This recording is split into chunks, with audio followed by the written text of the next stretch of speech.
Ladies and gentlemen, it's time to Wrestle Rock with Rick Connor. What the F was that entire freaking promo about? Mark Hallbacher. She's like the James Ellsworth of women. And Cory Castle. I look like Paul London and Brian Kendrick mixed.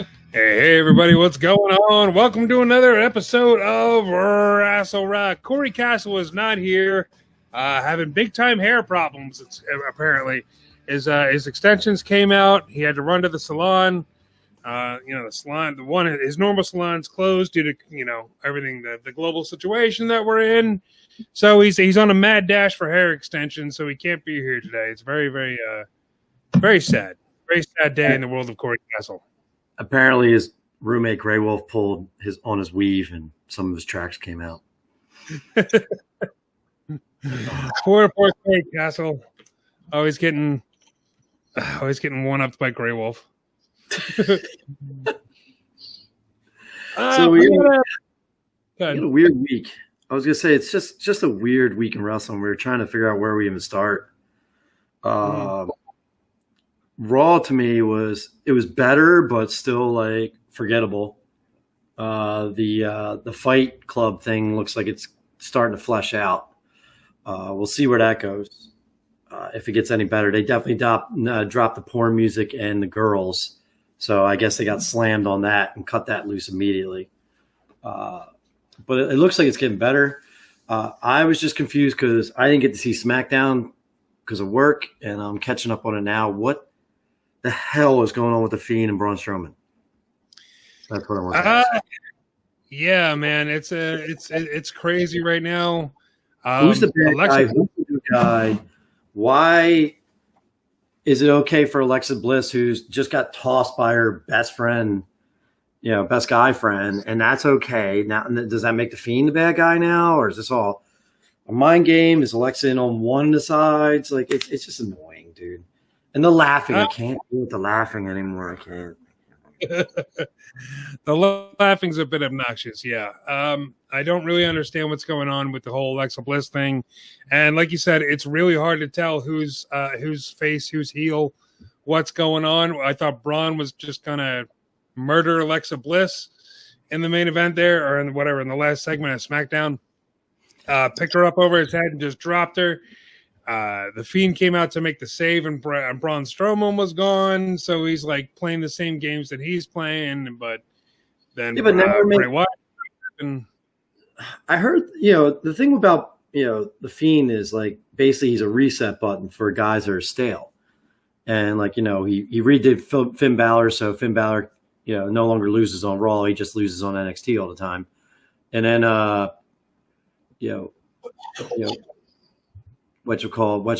Seth Rollins went evil again. Of course, his gimmick supposedly, it doesn't bother me, but I've been hearing a lot of stuff that like a lot of people hate his whole Jesus Savior gimmick. But like I thought it was going to reset Braun to like the I'm not finished with you flipping over ambulances guy, and now he has magical powers where he can disappear and reappear on the screen, and like it's just really what the hell is going on with my angle of my camera today? My hat looks like it's like this.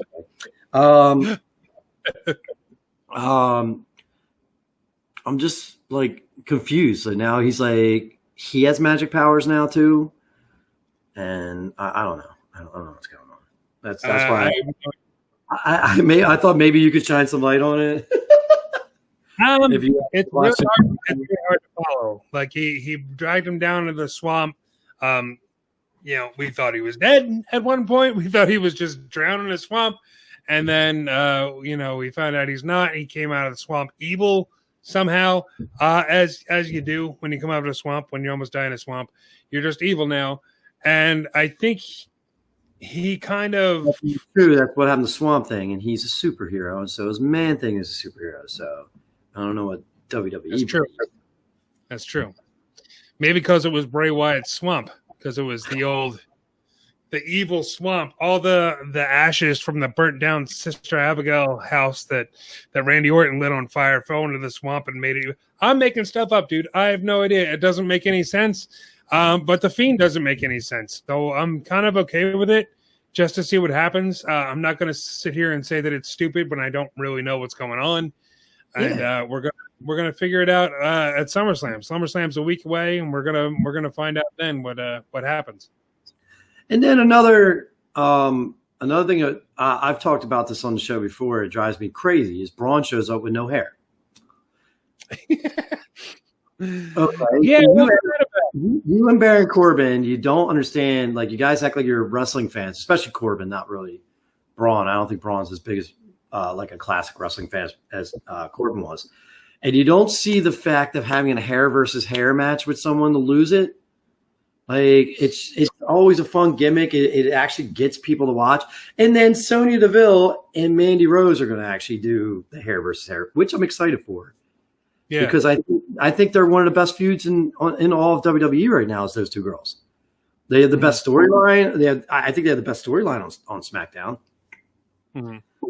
And Sonya Deville is like leaps and bounds, like on the mic, better than she's ever been. Or maybe she was that good and she never got the time. But she's great right now.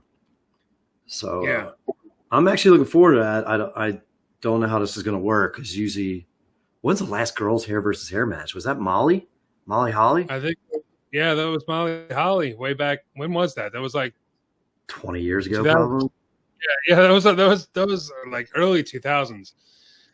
Yeah, I'm excited for the Mandy Rose and Sonya Deville match. I'm glad that it's a hair versus hair match because when I saw the scissors come into play and they cut out like a little bit of her hair, and then she came on the next week and she was like, got a trim. It's like, okay, she didn't make her ugly like she said she was going to. So I'm glad that this is like where they're. I don't know why I didn't see it coming, but I'm glad that this is where they were building that up to. Why wouldn't they just jack her hair up for a few weeks and then she can go actually get it styled? If that's what, and so she kept coming in with her hair all messed up and like wanting revenge. And I mean, what are you doing in quarantine in Florida anyway? I don't think anybody's going to notice your hair being messed up for a couple weeks till the pay-per-view. I don't know, dude. Like. But you know what? Like, honestly, like I said, they have one of the better long-term storylines. SmackDown has probably the three best long-term storylines. Bray Wyatt right now is weird, but it's actually been going on and it has a lot of history to it. So it's okay. It's a little overdone. But yeah, the girls, and then you have Becky. I'm sorry. What you call it? Sasha Banks and what you call Bailey storyline that's been stretched for. Now they're talking about trying to stretch that all the way into Mania. Into Mania, yeah. I don't know how to do that. That's gonna be quite a stretch. If they're just gonna continue on with what they've been doing, though, it's been working. I've been really liking it. Well, I guess the next step is now Asuka is the main. She's the number one contender for both belts. Mm-hmm.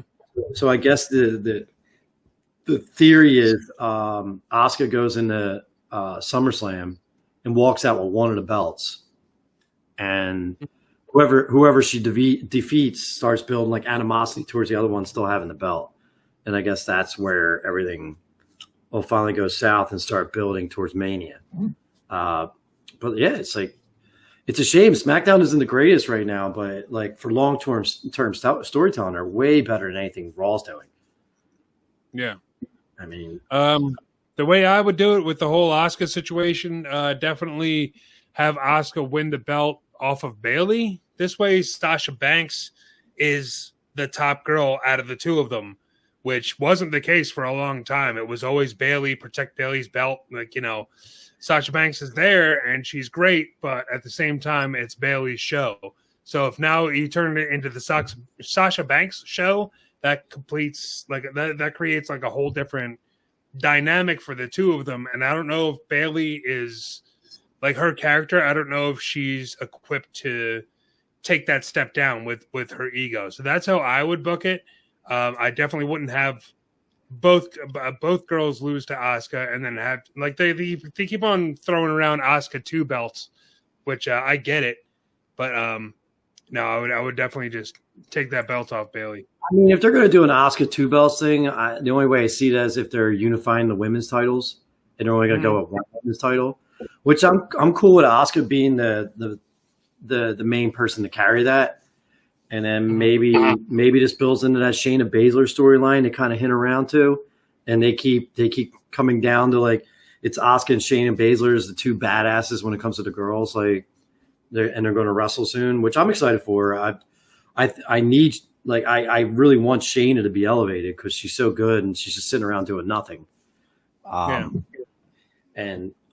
that's the other cool thing about the hair versus hair match with the girls, with Mandy Rose and Sonya Deville. They're just not another women's match on the card now. There's actually something at stake that's not a belt. You don't always need a belt at stake for these matches. So I think that's going to be a really, like I said, I'm looking forward to that.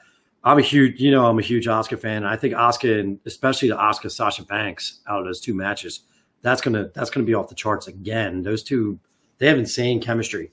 So that's gonna be a great match. And then was it this week that Asuka? Yeah, that it was the only good match on Raw, Asuka and Bayley, and that match was phenomenal.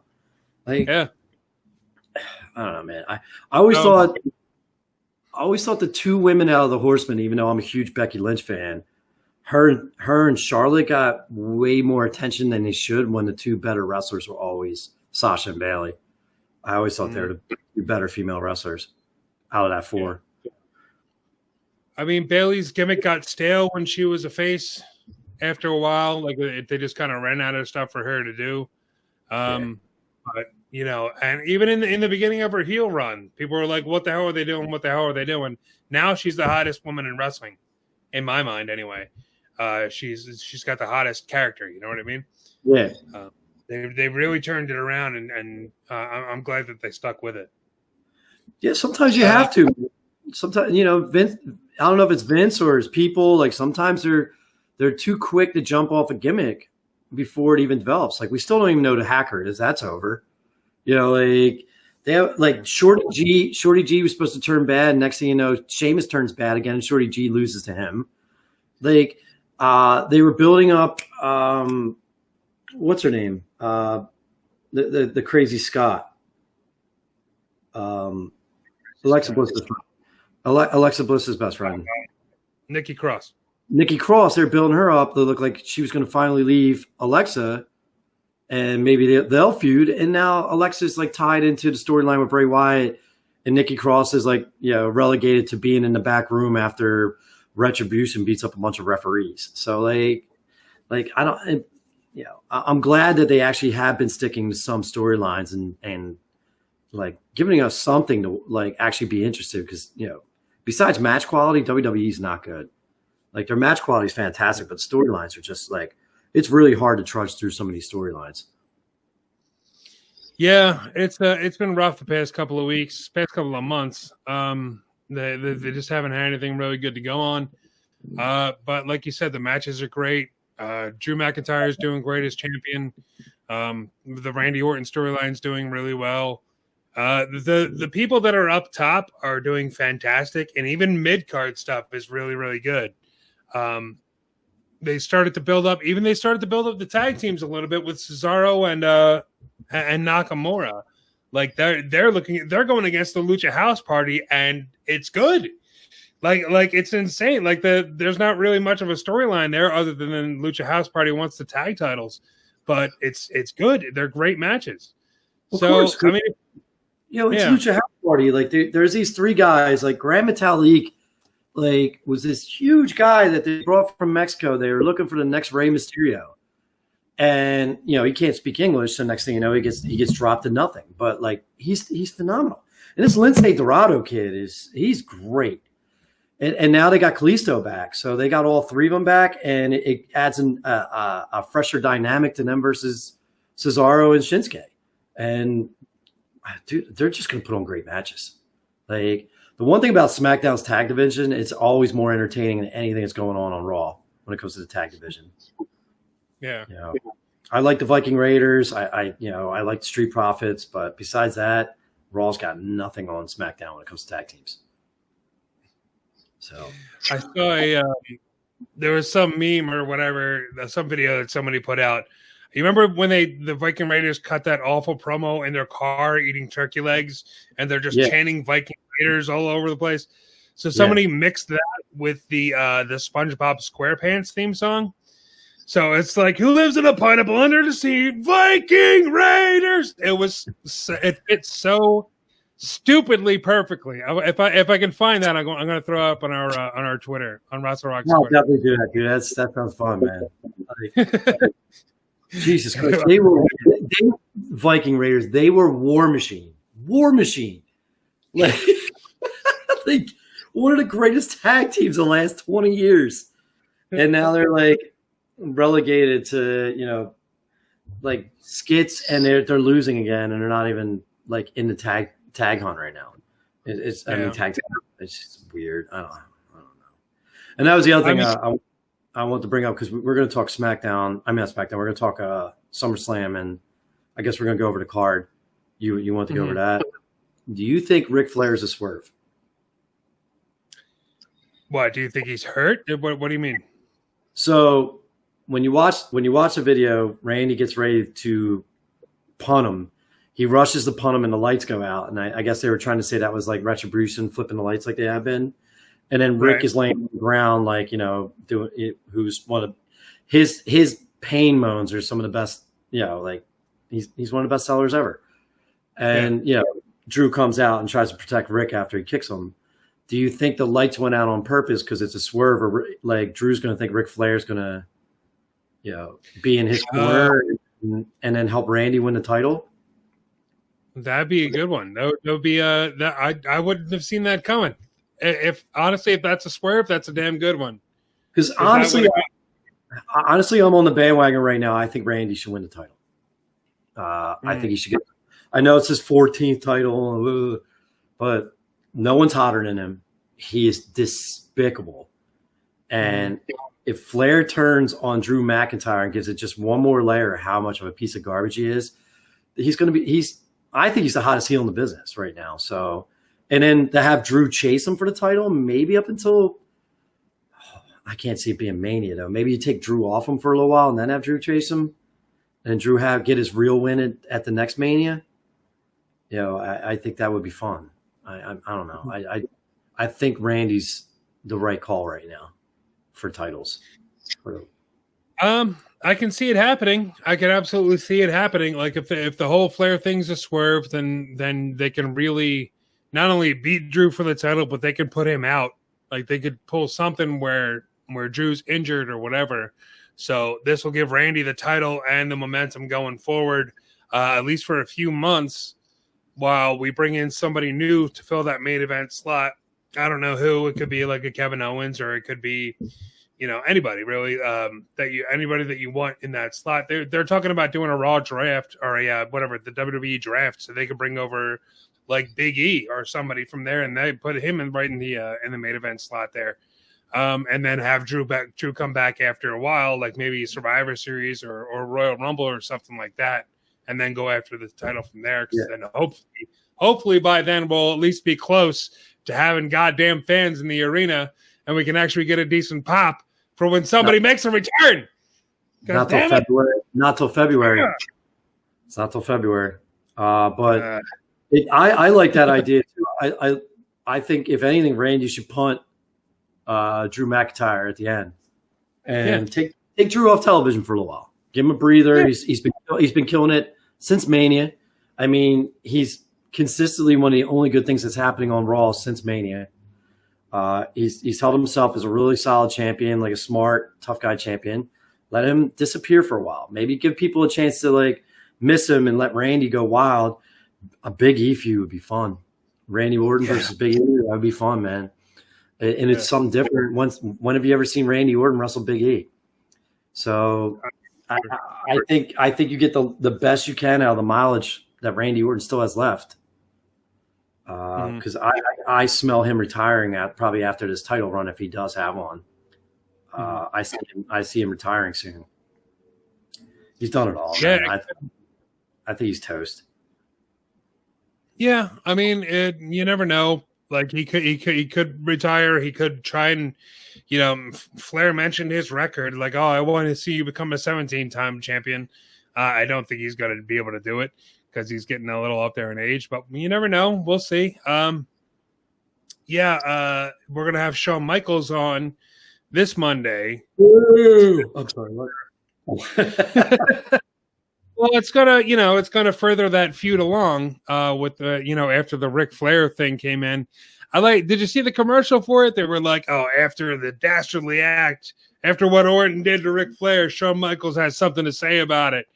And I'm like, what? He's just going to come on and be like, hey, listen, I at least said, I'm sorry, I love you before I ended his career. Like, you just kicked him in the face for no reason. Not only that, So it's we're like, I kind of hate Shawn Michaels, so I'm going to end up cheering Randy Orton when he punts him. I mean, that's basically all it is, right? This is just a setup to punch Shawn Michaels in the face. Yeah, and I'm going to kind of enjoy it and see his weird eye roll around his head. And Have you always hated Michaels, or is this a recent thing? I've always hated Michaels since, I respect him more than, I should. I was a big Bret Hart guy, man. I always hated Shawn. I think I was kind of an old school guy, and when DX really blew up too, I thought he was kind of annoying. I didn't think they were funny, but I was more of an old school wrestling guy. And also I was just getting an ECW, and everything DX was doing was a kiddie version of what ECW was doing. So I thought they were kind of a joke. I mean, to anybody else that never saw ECW, they were groundbreaking, but to me, I just thought they were a joke. Yeah, I was never a Shawn Michaels fan. Sorry, Marks. I mean, it makes sense. I get it. That makes sense. It makes sense the way you said it. Let's talk about NXT for a while. We got NXT Takeover 30 happening on Saturday, August 20. Was that the 21st, 22nd? I think it's the 22nd. Yeah. This is happening in the Performance Center, like usual, even though they're talking about SummerSlam is going to be at the Amway Center in Orlando. So we'll see if that actually happens or not. It's going to be some kind of outdoor setup. But they're not allowing fans, which is weird. It's like, why change the setting? I mean, maybe just a different look. I don't know. I guess we'll see. They're probably going to do like baseball. You can. They said there's going to be some kind of fan interaction. I wonder if they're going to feel like baseball, and you can pay money, and they'll put cardboard cutouts of your face in the crowd. It could be. Why not? Make that money. Why not? You buy a T-shirt on WWE.com, and they put an image of you in the stands. I would be I would buy a T-shirt just to do it. And if you spend or maybe it's like a tier system. You spend so much money, your face is lower and lower to get all the way down the ringside. You gotta do fun stuff, man. It's everything's the same. It's AEW does something cool, and then WWE steals it and does it less cool. So AEW finally puts a crowd out there, and they sound like a legit crowd, and then WWE does a crowd. And then they basically boo and cheer for whoever the writers want them to boo and cheer for, and it sounds like and not as fun. So do something fun that they can't really ruin. Yeah, if you they'll find a way to ruin. Buy a world title belt and you get front row seating. Your faces in the front row. Yeah, there'll still be that dork. There'll still be that dork in the green shirt with that milk hat that sits in front of every single in the center of every pay-per-view. Bet money he does it. I could totally see that happening. It's I got $500. Let's go. I'll be bring some food for him and his friends every freaking pay-per-view. He's got the money. Douche. All right, man. Let's go over Takeover 30 here real quick because there's a couple things going on. We got Io Shirai versus Dakota Kai for the NXT Women's Championship. This has been looking pretty sweet. Io Shirai should definitely have all of the mic time that NXT. Her promos are killer every single week, man. Anytime, it's always a backstage vignette type of a collage. What do they call that? Like a video package that they put together for her promos. And it's always awesome. Yeah, her vignettes are awesome. That under the water one. When I was joking about it, I wasn't making fun of it. I thought it was actually really cool. and it was so different than anything else. Like, it was really trippy. I'm happy for Dakota Kai. This girl's been lingering in NXT for a while, and she's not a bad wrestler. I don't know what happened to Raquel Gonzalez. Maybe she's part of the COVID thing they had because she lost her heater. But she basically said in the most recent interview, she's like, no insurance policies, no nothing. I'm going to win this match. So, I'm actually looking forward to this match. We'll see how it goes. I don't know if I see Io losing the title anytime soon. So we'll see how it goes. I can't see that happening. We'll definitely see what's going to happen, but it's no, I can't see Io losing. There's too many other women's storylines going on right now with Mercedes Martinez and Rhea Ripley. That one's really great. That's going on. I mean, it's just there's so much more that you can do with Io Shirai as well. So we'll see what happens with that. We also have Adam Cole and Pat McAfee. We talked a lot about this last week. Not too much to talk about. Nothing's really changed. It's still celebrity versus wrestler. We'll see what happens. Yeah, I'm not really happy about it, and I don't understand why Triple H is involved. Like, we're gonna make sure. Like, it's like, shut up, just shut up. Like, you haven't been a part of NXT for how long? Like, he's not even part of NXT anymore. Maybe they're gonna put him. Maybe they're gonna put him in, but I'll tell you now, storyline wise, man, like what's going on in NXT, it doesn't look like he has any parts of it still. So, I mean, look at Drake Maverick. They pushed him as like the biggest baby face in NXT, and then he gets squashed on Wednesday night, or he gets jumped. And now Swerve Scott's in this position. Like, and don't get me wrong, I love Swerve, but it made no sense. So. Well, Swerve is the only guy that ever beat him, right? Yeah. That ever beat Fantasma. So I guess that's what they're going with. That's the angle they're going with. It's like he keeps on beating down everybody, and now the one guy that he's never beaten is going after him. So I guess I don't know. I'm not too crazy with the whole, hey, I'm a foreigner and I have a mafia behind me because I'm rich. Like, that's been done to death. I'm just tired of it. I understand that. They're good workers and they put on great matches, so I'm still gonna watch it. So yeah. Either way. I just don't understand the storyline. But I'm for it. Then we got the NXT North American Championship match, the ladder match. It's going to be a 5-way. We know Bronson Reed, Damian Priest, and Cameron Grimes, of all people, are in it. I don't understand everybody's obsession with Cameron Grimes. But we also have, this week on NXT, we're going to have Gargano versus the new guy, Ridge Holland, who apparently loves rugby. He's very tough. I love rugby. I'm a tough man. I'm going to take you down. And we also have Finn Balor versus Velveteen Dream. The winner of those two matches are going to fill up the last two spots. Let's talk a little bit about Velveteen Dream being back. That came out of nowhere. I guess like whatever those accusations cleared up, and I guess he's okay, and good for him. Like if he was falsely accused and he got out from under it, I'm happy to see him back. He's a huge personality on NXT that was definitely missing. It looks like he's a heel now, and I don't know how that's going to go with him and Finn Balor. I'm actually, for the first time in weeks, I'm actually excited about a match on NXT, so that's going to be really good. I see Johnny winning. I see Johnny winning the other half. And then between Johnny, Dream, and Finn Balor, you got, two of those guys are going to go to the match and give the match more legitimacy and excitement by having their names in that match. I don't see the rugby player winning, but I don't know. Bronson's in the match, and they've been pushing him pretty hard. Cameron Grimes is a good wrestler. I just don't get his gimmick. I don't get him.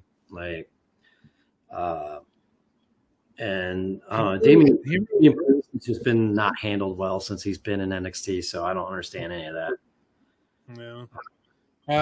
Yeah. They keep on trying to build Damian Priest up, and they don't do a very good job of it. I mean, he's a big dude. He has good matches, but I don't understand his gimmick. But put him next to Cameron Grimes, and he looks like $1 million, because Cameron Grimes is just as like this dirty looking hillbilly type with just like nothing going on. Like there's nothing that stands out. He looks like just a generic wrestler. Like he happens to have long hair and a beard. And he's with the black trunks, black boots. It's like there's nothing that stands out about the guy. And he, again, not a bad wrestler, but I can't point to one good Cameron Grimes match where I was like, oh no, you have to watch this to understand what he's all about. So no, he has legit matches. It's like nothing to like write home about. It's not like get excited about. Like, oh, you have to watch this guy. It's not like that when he's on the screen, and that's the sad part. Sorry, I'm making stuff. I'm gonna be on fire for a second. But yeah, I don't see. I don't even know who wins this ladder match in the end. Do you really think they give it to Bronson, or maybe they push Damian Priest and try to give him a platform with a belt? Mm-hmm. I don't see Johnny or. Honestly, it could go to. I think it could go to any of them. Johnny Gargano, like it really can't be the rugby player guy, the Ridge Holland guy, unless they're going to take him and they're going to just push him, like strap a rocket to his back, send him straight to the moon, push him hardcore. But as of right now, again, there's really nothing special about the guy other than he's like a big mean guy. Like all the backstage, the video package that they put together for him, they're not really that impressive. He's just like, I play rugby. I'm mean. I'm going to fight you. I love to fight. I'm like, okay, cool. Wear a weird hat and a weird coat. his gimmicks so 1992, it's not even funny. So I don't see where they're going with him unless they turn him into a better character down the line. But yeah, I see Johnny beating him. How do you have a takeover ladder match without Johnny in it? I just don't know who's going to win the Dream Finn Balor match. But like, I'm not going to be mad about either one, because I know both guys are going to put in a ton of work in the ladder match. Mm-hmm. So, I'm excited for that one. That's definitely that. Once I saw the matches for this week on NXT, I'm actually excited for that match on Takeover. Yeah, I think it's going to be great. I think I'm excited for the whole thing. Takeover is usually awesome. Again, they only have 4 matches booked right now, and there's still one more NXT show, so they're probably going to throw something else on there. It looks like they're pushing the Mercedes, what is her name, Rhea Ripley feud, so maybe we're going to see that. We could see the Swerve Scott and Phantasma thing. I don't know. We're still a week away. There's still questions to be answered. One more thing we got to talk about for NXT is Keith Lee and Karrion Kross, which I'm really looking forward to. I really like what they've been doing. The fireball actually jump scared me. Like I didn't see that coming. He opens up the contract, shoots in his face. Like I know people are saying it's stupid, but I'm like, nope, you got me. That actually scared me, and I thought that was cool. I haven't seen a fireball stunt since Hulk Hogan failed his in WCW over 20 years ago now. If you remember, I think it was the Warrior or Piper. He tried to do a fireball in their face, and it didn't work. So I thought it was cool. I thought it was, what is old is new again, because you don't get to see stuff like that anymore. I thought Lee sold it well. I thought the only problem I have is I don't think Killer Cross was built up enough. I think he was kind of fast-tracked into this title match. And I don't know enough about him to get super excited, but it's Keith Lee, so I can't see the match being bad at all. So I'm looking forward to the match either way. I just wish there was like a little bit longer build-up to the match. Yeah, I like the build-up of the match that they had. It's just the build-up of Karrion himself that I think that's what I mean. That's what I mean. Like the build-up of Karrion. I think they could have made him look more of a monster before he went up against Keith Lee. I mean, now the guy has magical powers too, so it's like I don't know what's going on. I don't know if he has magical powers I don't know if he has them or his wife does, because she's the one who kissed the thing and then it lit on fire. So maybe that's the secret. He has no magical powers. She does. I don't know. Everybody has magical powers now in WWE. I don't know what's going on. I'm fine with it. It's turning into the Harry Potter school. I'm fine with it. Yeah, but I am looking forward to the match. Every time I see Karrion Kross, he's always destroying somebody. He had a great match with Oney Larkin this week, ripped right through him. So I'm looking forward to this match. Keith Lee is always amazing. So yeah, that's right. Yeah. So we'll see what happens. And then the next night we have SummerSlam. From what I'm hearing, a week from SummerSlam, they're bringing back Payback. So there's going to be another pay-per-view the following week. What? Why? Yeah, I don't know why. I have no idea. Just out of nowhere, it's like, yeah, we're going to add another pay-per-view. I don't know why. I don't know. I don't know if they even have a plan, or they're just like, screw it. Let's put them this close together. I don't know, buddy.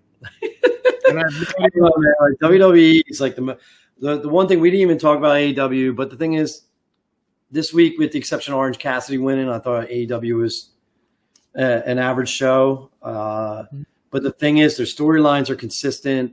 Their shows are consistent. I'm never confused on what's going on when AEW is playing. It's hard to talk about AEW because they're actually that good. Like, it's like, what are we going to say that's going to top what's really going on in AEW? Like, I thought the little swerve and the Rock and Roll Express getting their butts kicked was fun, because I kind of never liked the Rock and Roll Express when I was a kid. I kind of thought they were like redneck and trashy. Damn, you hate Shawn Michaels, you hate the Rock and Roll Express. Is there anything, anybody else out there? It's like, oh yeah, Hogan, hated him. Warrior, hated him. Savage, he sucks. Piper, he was dumb. Demolition sucked. You never liked Demolition? I told you, my dad introduced me to. I'm done. My dad introduced me to NWA when I was young, and once you saw the Road Warriors, Demolition was a joke. Demolition was an absolute joke once you saw the Road Warriors. And it's hard to explain to people, like, WWE shows like little clips of like the Road Warriors in WWE, and they show clips of Demolition. You have to find the old 80s Road Warriors, the 85, 86, like just what they did. They just beat people up. It wasn't even pretty how bad they would beat people up in the ring. It was so cool though. Face paint, spike. I think a lot of that stuff is on the network too. So if you have the network, you can go back and check some of that stuff out. Yeah, if you really if you want to see what the Road Warriors were really about, try to find the old matches they had on like in like NWA. Like the NWA was. Ooh. Yeah, so Demolition sucked too. Where's Matt? Matt's probably like flipping shit over. Staring into his phone, just throwing. Or he sits and watches. All right, let's run down the card for SummerSlam real quick here. This is another great example of WWE storytelling. We have the Street Profits, Andrade and Angel Garza. Montez Ford was poisoned a week ago. He seems okay now. They're still going to have the match. It's been a while since I don't know if I've ever heard of that guy got poisoned and that's why we're not having the match or anything like that. It's like, oh, like I've seen plenty of like, oh, this guy get hit by a car or whatever. Who did that? But this is like, we're gonna find out who poisoned Montez Ford. It's not really a poison. They gave him sleeping pills. It's not a poison. Yeah. They threw NyQuil in his cup. That's what they did. Like it's not a poisoning. Like I don't know, the way Montez Ford played it off, he was just sleepy. So like that's not poisoning. That's like you took a couple NyQuil tabs and you just called it a day. So I don't know. It's going to be a good match. I mean, all four guys are great. They all have great personalities. Selena Vega adds a lot to the outside of the ring. I'm going to enjoy it. Match quality be great. Yeah, definitely. The hair versus hair match we already talked about. with Mandy Rose and Sonya Deville. I think that's going to be great. I'm legit excited. Yeah, me too. Because even if the match is terrible, I get to watch some hot girl. Both of them are beautiful. One of them's going to have to get their head shaved, and it's going to be fun. Yeah. I think Sonya's losing this one just because she always has that put your hair up and square up type of thing. So it's like, all right, now you don't got to put your hair up anymore. You can just shave it. She also has she has a really cool like badass tomboy vibe to her. So her with a shaved head, if she like, I think she could, use it. I think it'll work really well with her. Hopefully this breaks Sonya Deville out. I think she's, like I said, out of the female wrestlers, I think she's one of the most underrated. Definitely on the mic. I didn't know she was that good. Like, she's finally getting time on the mic. I like it. I'm enjoying it. So, like, hopefully something happens with it, man. Yeah, she's been cutting some mean promos, man. Yeah, I'm looking forward to Sunday. We already talked about it, but again, Bayley versus Asuka and Sasha versus Asuka. I've heard a lot of people saying, that kind of takes away from a spot from another girl. But I mean, do you want to see Shayna Baszler versus Bayley with a weak setup to like a weak build, or do you want to see Asuka try and win 2 belts in one night from Sasha and Bayley? Because better story. Better story. And then on top of it, what else do you want to watch? You want to watch Ruby Riott again? Mm-hmm. But they completely destroyed that poor girl. Like which that's a girl that makes me angry every time she's on screen. She's probably one of the most talented girls they have, and she's so unique. And they do nothing with her, nothing. Mm-hmm. And I don't want to see another match where she loses right now. Sorry, that doesn't do anything for me. No, me neither. So I'd rather see Asuka try to do it. Yep. It's a good way to go for me, if you're asking me. We are talking about WWE doing good booking, but I think that this is it. That's good booking right there. I'm sorry. It is. It's actually smart. Yeah. We got Apollo Crews versus MVP for the United States Championship. I'm liking the Hurt Business thing. I think it's a good look. Sorry, the Ouchie Club, whatever they're actually called. But yeah, I'm digging the whole faction. I don't think we're done with seeing members being added to it. I think maybe we see a Cedric or maybe Apollo even turns heel sometime. I think we're not done yet. So I think this is going to be building up. I honestly think, and this is my fantasy booking opinion, I think this is when Cedric needs to turn and MVP takes the belt off Apollo's, because I think it was too quick for Apollo to come back and take his belt back. Yeah. I mean, I thought that was kind of dumb. They could have saved that for the pay-per-view, but I'm hoping maybe this is the big turn for Cedric and he gets to do something and be part of the Hurt Business. And then you have another storyline like we were talking about Drew McIntyre. Now you have Apollo chasing for his belt, and now he's got 4 dudes he's got to contend with. And maybe this will help re-elevate Ricochet, too, in the process. And then you have, like, Apollo and Ricochet versus these 4 guys that are just destroying them. And then you sprinkle a little R-Truth in there every now and then because, I don't know if the 24/7 title is going to, whatever. But, but I forgot what you called Shelton doesn't have it anymore. I forgot R-Truth got it back. I'm not even. Yeah, because I think Tozawa lost it too. Did he win it or? Yeah, I feel like something just happened. I forget what, but somebody they got. He's like a 48-time champion right now. It's insane. I think when Ric Flair talks about his titles, I think R-Truth should come out and just talk about how many titles he has. I think that would be fantastic. Right. More titles than you. One thing we didn't talk about was Dominick Mysterio and Seth Rollins. Yeah. Dominic just still looks like a child. Like he needs to either shave or maybe even wear a mask. Like he just has that baby face of like, you are Rey Mysterio's child and you need to not be here. I'll give him a look or do steroids like his dad did back in the day. Because like he has no muscle development. He just looks like a normal dude. He has no look to him. His personality isn't great. Like he can wrestle. I mean, he can move from what he's actually done, but he's not his dad. He's not one of those. I don't think he's had time to show us if he's more than his dad. But right now, I'm not excited about it. Maybe this match will change my mind, and I'm hoping it does. Like, I'm hoping this kid can show me something that I'd like to be surprised. It would be nice to be surprised. Yeah. I'm hoping that this match he shows us something that's, a little bit more than just Rey Mysterio's kid. Like he's really got to get in there. I mean, I've seen him move. I've seen him hit a couple moves. He can definitely take a beating from what we saw on the with the kendo stick. That was brutal. As a wrestler, like I think we've all gone through it at some point. We've had to get just that initiating beat down. You wrestlers in your hazing sucks, huh?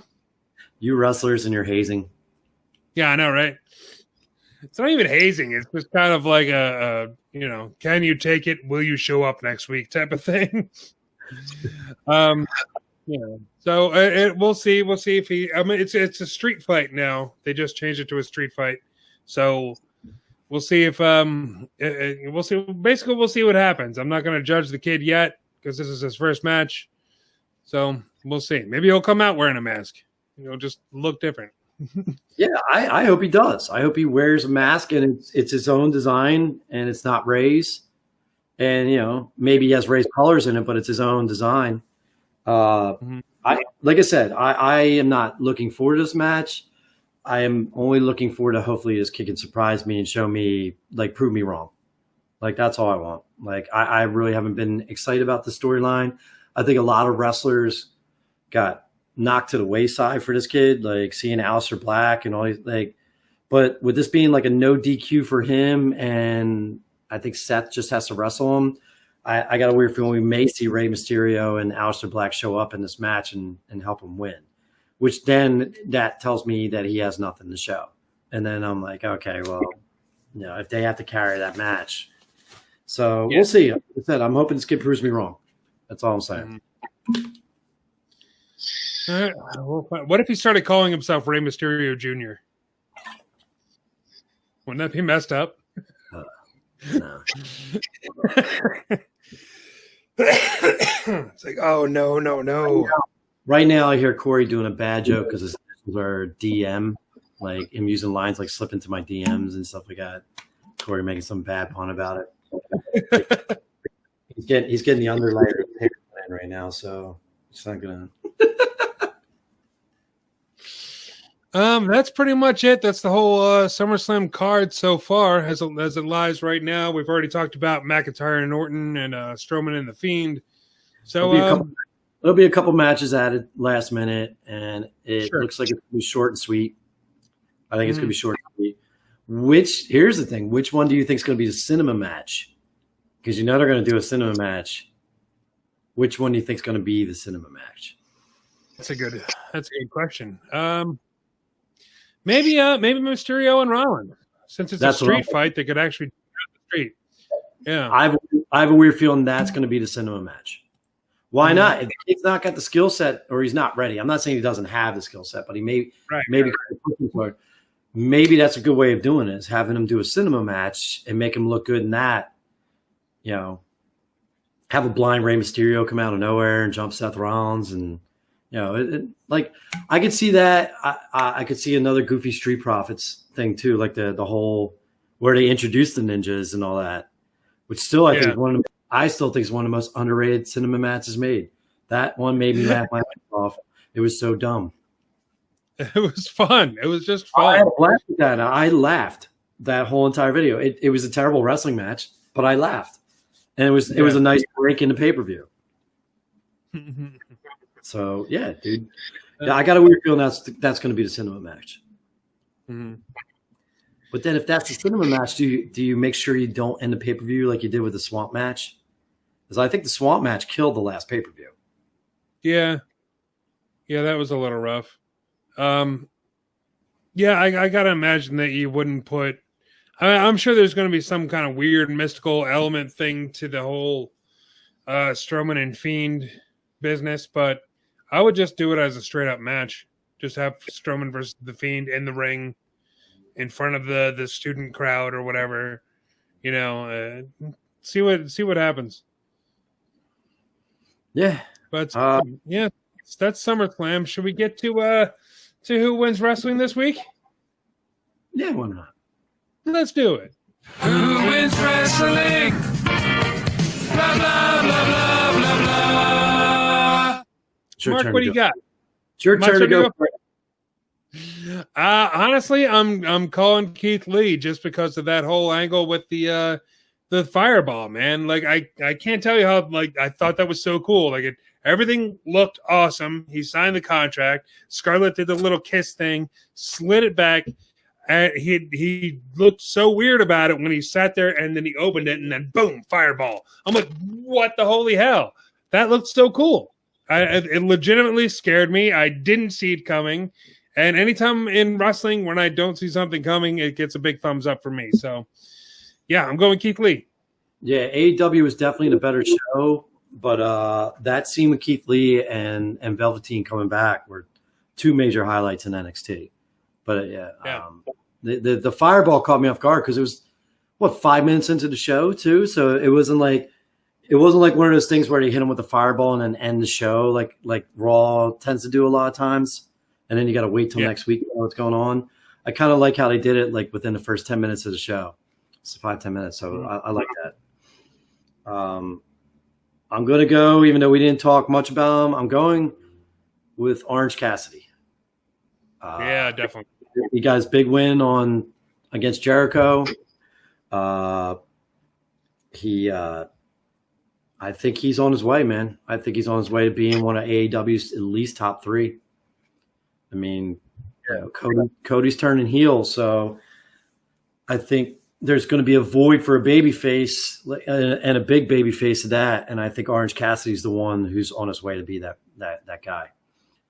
And I thought it was really cool, and he's new, and he's not somebody we all know, and he's not a WWE reject. So I'm kind of happy to see that. Yeah, I can definitely see that, man. I'm coming around on the Orange Cassidy train. I wasn't at first. I thought it was just some weirdo with his hands in his pockets that was just like a one trick pony. But he's really shown me something, especially over this past month. If he can stand in the ring and go toe to toe with Jericho and still look awesome, that's and this is Orange Cassidy being awesome. This isn't Jericho carrying him or making him look awesome. This is just Orange Cassidy.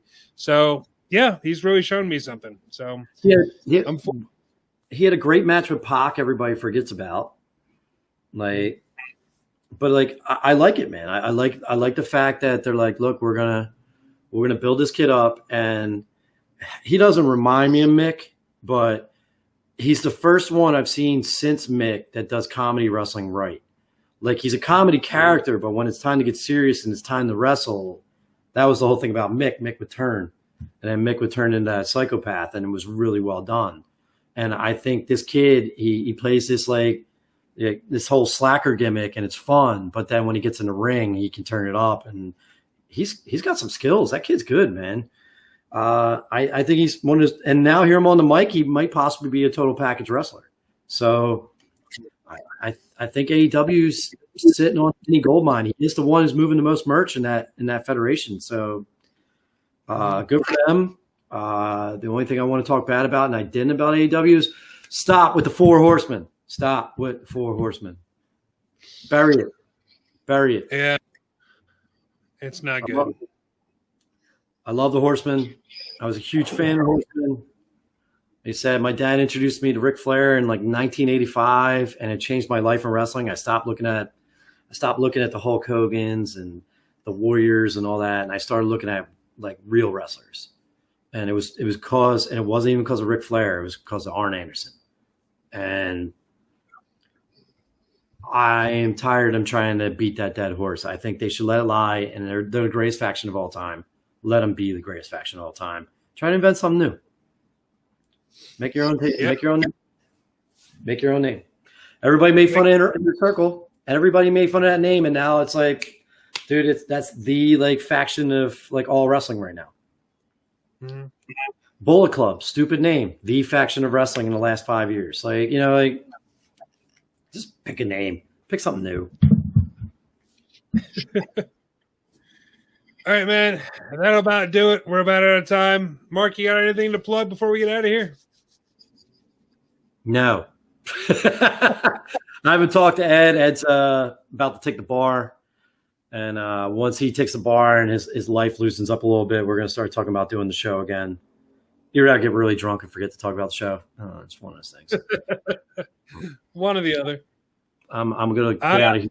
I got to have hair put in now. I'm going to get extensions. You got to get yourself. Hair versus hair match, Cory.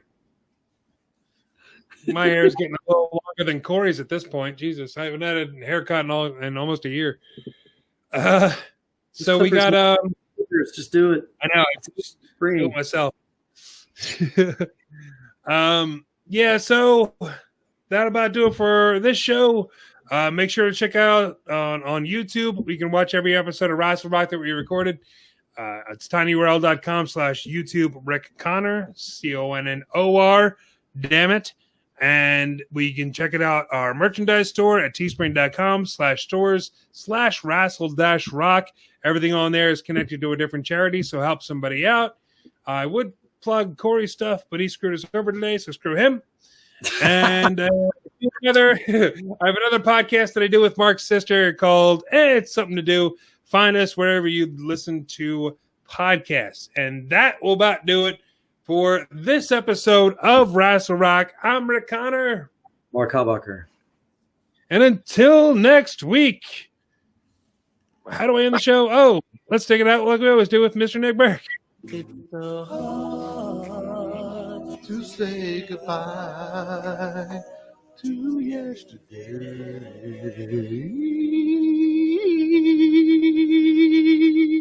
Join us again for another episode of Wrestle Rock. This has been Jay Davis speaking.